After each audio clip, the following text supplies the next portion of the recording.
రాయలసీమ జిల్లాల వరప్రదాయనిగా పేరున్న హంద్రీనివాస్ సుజల స్రవంతి పథకం విస్తరణ పనులు వేగం పుంజుకున్నాయి. శ్రీశైలం ప్రాజెక్టు నుంచి హెచ్ఎన్ఎస్ఎస్కు నీరు నిలిచిపోవడంతో పనులు ప్రారంభమయ్యాయి. ఈ వేసవిలోనే పనులు పూర్తి చేసి రెట్టింపు స్థాయిలో నీటిని సీమ జిల్లాలకు తరలించాలని ప్రభుత్వం నిర్ణయించింది. అందులో భాగంగా కర్నూలు జిల్లా పరిధిలో సుమారు 660 కోట్ల రూపాయలతో పనులు చేపట్టారు. ప్రస్తుతం హెచ్ఎన్ఎస్ఎస్ ద్వారా 2100 క్యూసెక్ల నీటిని మాత్రమే తరలించే అవకాశం ఉంది. ఇది ఏమాత్రం సరిపోకపోవడంతో 3850 క్యూసెక్ల నీటిని తరలించే ఉద్దేశంతో కూటమి ప్రభుత్వం విస్తరణకు శ్రీకారం చుట్టింది. దీనికి సంబంధించి మరిన్ని వివరాలు మా ప్రతినిధి శ్యామ్ అందిస్తారు.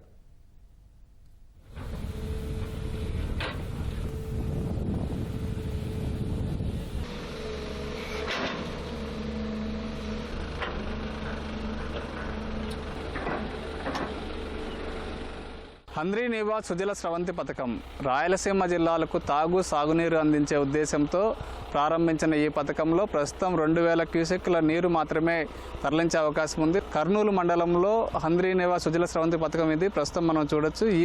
ఈ కాల్వ ద్వారానే నీటిని తరలించేవారు. దాదాపు 3850 క్యూసెక్ల నీటిని రాయలసీమ జిల్లాలకు తరలించాలన్న ఉద్దేశంతో కూటమి ప్రభుత్వం ఈ విస్తరణ పనులకు శ్రీకారం చుట్టింది. ఈ విస్తరణ పనులు కూడా త్వరితగతిన జరుగుతున్నాయి. ఈ గతంలో ఈ కాలువ చాలా చిన్నదిగా ఉండేది, దీన్ని రెట్టింపు చేస్తున్నారు. ఇది విస్తరించడము, కొన్ని చోట్ల లైనింగ్ పనులు చేయడము, ఈ బ్రిడ్జిలు కల్వర్ట్లు కూడా నిర్మించడం, ఇట్లాంటి పనులన్నీ కూడా చేస్తున్నారు.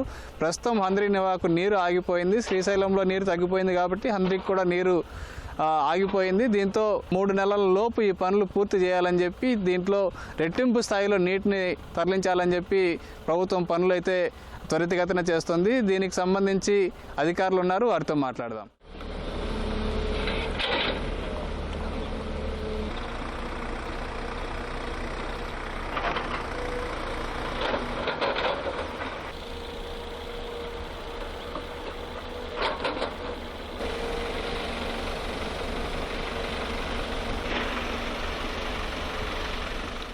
రెండు 2021లో ఉన్న కాంట్రాక్టులతోనే పనులు వైడనింగ్ చేసేదానికి 3850 క్యూసెక్లతో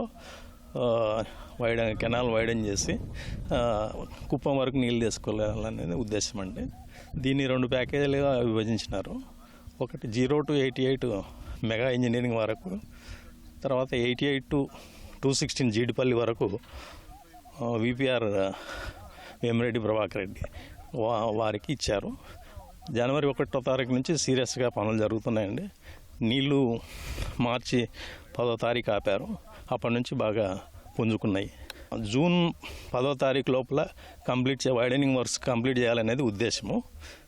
ఆ విధంగానే ప్లాన్ చేస్తున్నామండి. ఇప్పుడు ప్రస్తుతం ఉండే కెనాల్ కెపాసిటీ 2200 క్యూసెక్ల వరకు వెళ్తుందండి. మనము వైడనింగ్ చేసిన తర్వాత 3850 క్యూసెక్ల వరకు తీసుకెళ్ళచ్చు అండి. అంటే మనకు పంప్ కెపాసిటీ కూడా 3850కి ఉంది. కెనాల్ వాటర్ కూడా అంతవరకు తీసుకెళ్ళచ్చు. హెవీ బ్యాంకింగ్ ఉన్న దగ్గర మనకి ఈ పంపింగ్ సిస్టమ్ వల్ల ఎప్పుడు కెనాల్ అంటే ఫుల్ రైజ్ అవ్వటం, పంప్ ఫోర్స్ ఎక్కువ ఉంటుంది కాబట్టి ఎక్కడైతే బ్యాంకింగ్ స్లోప్స్ జారుతున్నాయో అక్కడ మాత్రమే చేస్తున్నాము. అది కాకుండా ప్రతి స్ట్రక్చర్ దగ్గర స్ట్రెంగ్తనింగ్ కోసమని అటు ఇటు లైనింగ్ 100 మీటర్ లైనింగ్ చేస్తున్నాం. అంటే ఎక్కడన్నా నీళ్లు ఎంటర్ అయిన దగ్గర ఇన్లెట్స్ పెట్టాలని అనుకుంటున్నాము. కొన్ని రైతుల పొలాల్లో నుంచి కెనాల్ రావడం వల్ల కెనాల్ బ్యాంక్ అమ్మడి రైతులు పొలాల్లో నీళ్ళు ఆగి కెనాల్లోకి కట్ అవుతున్నాయి. ఆ ప్రాంతాల్లో మాత్రం ఒక 4-5 ఇన్లెట్స్ స్ట్రక్చర్స్ కట్టాలని అనుకుంటున్నాం.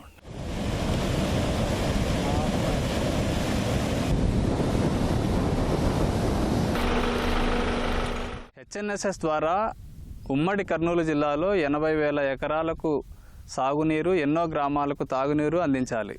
కానీ కాలువ విస్తరణ పనులు పూర్తి కాకపోవడం, కాలువ చాలా చిన్నదిగా ఉండడంతో ఈ 2000 క్యూసెక్ల నీరు మాత్రమే ప్రస్తుతం కాలువలో ప్రవహించే అవకాశం ఉంది. కాబట్టి ఈ నీటితో 80,000 ఎకరాలకు సాగునీరు అందించలేని పరిస్థితి. ఈ కాలువ విస్తరణ పనులు పూర్తయితే కనుక 80,000 ఎకరాలకు సాగునీరు అందించడానికి అవకాశం ఉంటుంది. అదే ఉద్దేశంతో జూన్ 15 నాటికి ఈ పనులు పూర్తి చేయాలని చెప్పి అధికారులు భావిస్తున్నారు.